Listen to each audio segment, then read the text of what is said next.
Jeff squeezed Moira's hand as they stood in front of the door to Ricardo's and Denise's house. They could hear the music and laughter coming from the other side of the red door. The door's color reminded Moira of what was on the other side besides people and loud music. She glanced at Jeff and forced a smile. It'll be all right. I'm here for you. Whenever you're feeling afraid, we'll just go, okay? Jeff said reassuringly. Okay. Moira said, and she adjusted her patterned dress.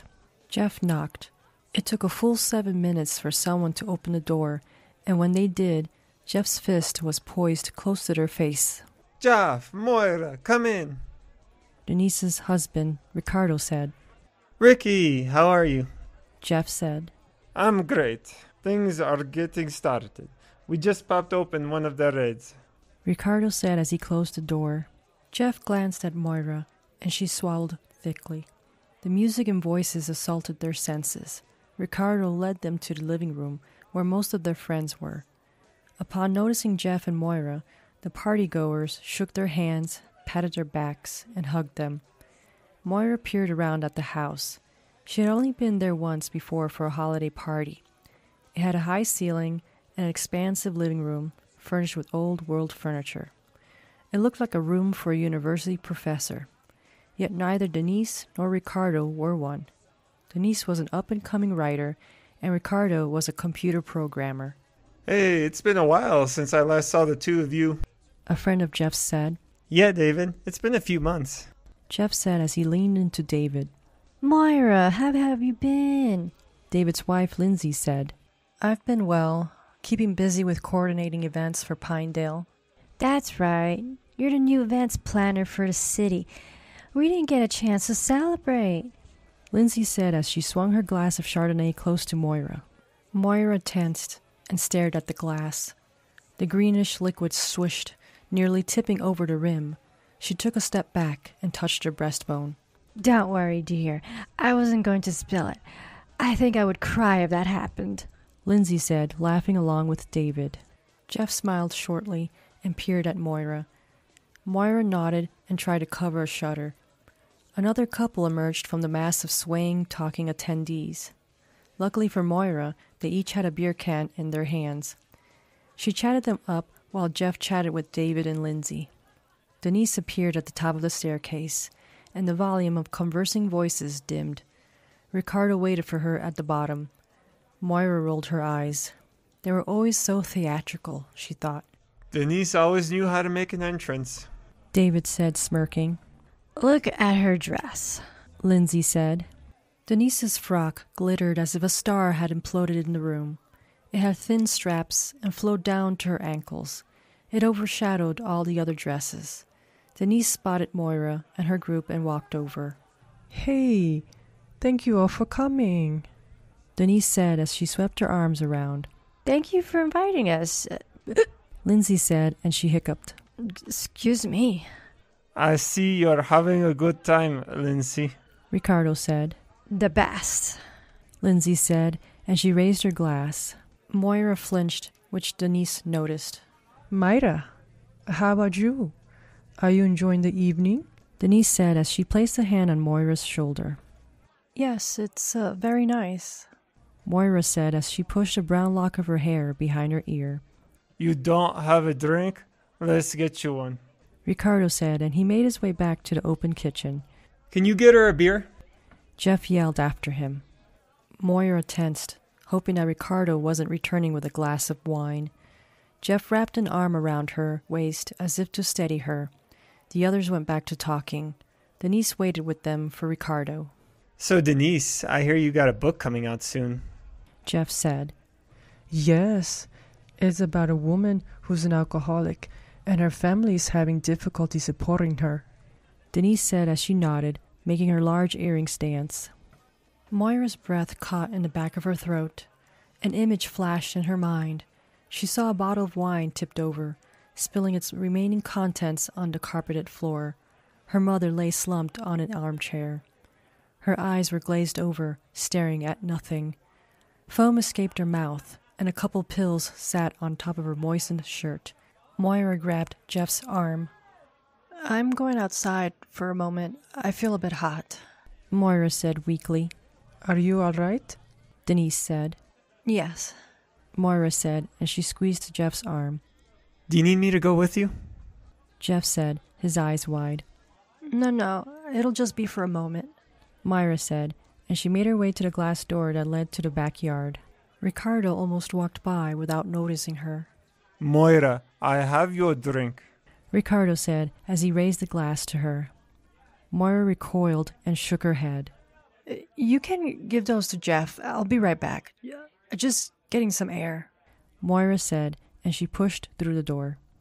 The cool night breeze touched her face, and she took a deep breath. She hugged her body as she made her way to the wooden patio set. Moira glanced back to see if anyone had seen her. Everyone was busy drinking and dancing. The image of her mother kept reappearing. It made her feel as if she were looking at a broken looping image from a projector. She had to close her eyes and hold on to a chaise to keep from falling over. Moira was 6 when she last saw her mother. That memory was the only thing she had. It would supersede any other memory. Her mother was a raging alcoholic. At first, she had a glass of wine a night. She would reassure Moira's father that it was nothing. Yet it progressed to a bottle a night. She claimed that work was stressing her out. At the end, Moira's father had enough and was preparing to take Moira. That night, Moira was sent into the house for the last time to say goodbye to her mother. What she found was that it was already too late to say goodbye. She remembered the dripping sound the most. It was deafening against the stillness of the scene. As Moira stood there, next to the chaise, remembering, each sound of a drop made her body shake. She wrapped her arms around tight to control it. She stifled a sob, cleared her throat, and straightened herself. Realizing she left her heart medication at home, Moira checked her pulse and began her breathing exercises. It was higher than she would like. She needed to go home. Moira, are you feeling better? Denise said. She had stayed talking to Jeff and the rest of them.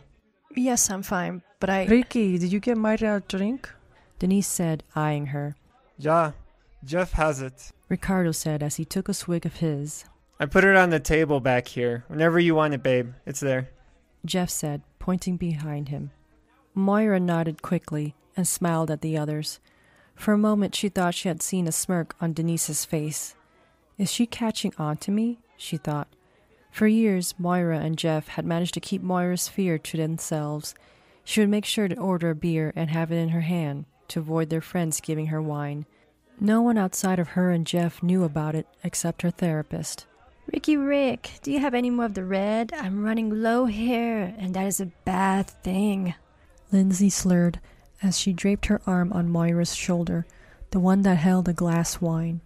Drops of wine rained on Moira's dress as she gave a great yelp. The music had dimmed down enough for most of the crowd to hear her. They turned and stared. Moira's face grew hot as she struggled to keep from hyperventilating. Sorry, it's a new dress, Moira said, rubbing at her dress and glancing at Jeff, who stood stiffly next to her. Denise, may I use your bathroom, please? It sounded more like a plea than a question. Of course. Here, follow me, Denise said as she gave a wry smile. They brushed past the others and the rest of the party-goers, many of which were still giving Moira looks. Passing the large kitchen, the noise of the music dulled in the confines of the hallway. They stopped. There was a staircase that led down. Thank you, Moira said as she took a few steps down. Hopefully it comes off. I think you would have a hard time accepting if it didn't. I sure would, Denise said. Moira frowned, hurrying down the steps. What Denise said grated at her like a file to a nail. She realized she never really liked her.